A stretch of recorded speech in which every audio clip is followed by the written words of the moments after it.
NPR story: in a major video game company first, Activision Blizzard employees are joining a union.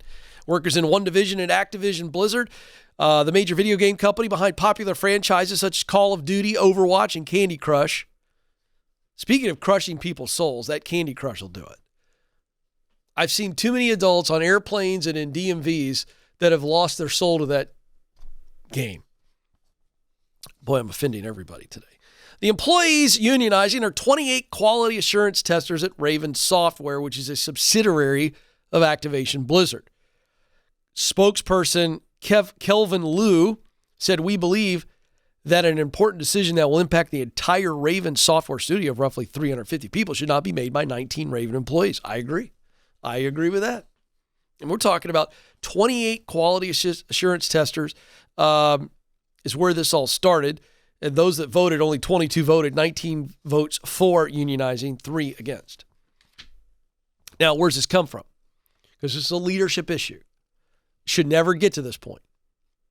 So leaders, you're worried about this happening in your shop, I'm going to tell you how to avoid this kind of stuff. Workers say they've been frustrated for years, citing a lack of communication from management, low pay, and long hours. So unions and in situations like this, they don't develop out of nowhere. I'm not for unions. I've made it very clear. But also let me tell you, I'm for people. And my heart is for these people who have gotten to a place of frustration because of poor leadership. They feel that they're not heard. And so when somebody feels not heard, whether you meant to or not, leaders, they will then act like this. They will leave you or they will unite against you. Let me say it again. If you don't make your people feel valued and not heard and not seen, hear me say, they will leave you. This is the primary response. Or they will unite against you. And unionizing is simply people uniting against you, leaders. So can this be avoided? Yeah. Years and years of frustration, no excuse. That's poor leadership. Shouldn't be years and years of anything other than years and years of loyalty and retention because you care for your people. You do your best to care for people.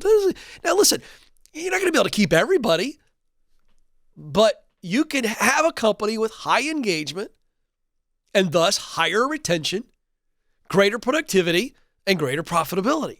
You got to care for people. There's 3 human needs that must be met at work, leaders. That means you have to meet these needs. And turns out that these needs aren't extraordinary. They are. People need to see meaning and purpose in their work. They need to feel it and see it. They need to be recognized for their unique contribution, privately and publicly. And third, they need a relationship with their leader. They don't just want it, they need it. And I don't mean a relationship like, oh yeah, we go have drinks once a month, happy hour. I mean like they know that you know them, that you care for them, you know what's going on in their personal life, you care about them, you care what happens to them, you care about what happens for them. They feel like you're actively engaged in helping them win in their work. Pretty simple, leaders. You meet those 3 needs, guess what doesn't happen? Employees forming a union. They won't even think about it. In fact, they'll be united in telling people out there how great of a company it is. And thus the axiom becomes, leaders, if you take care of the people you have, they'll help you get the people you need. So if you're listening right now, I can't get people. Well, start with your people. Start with your people.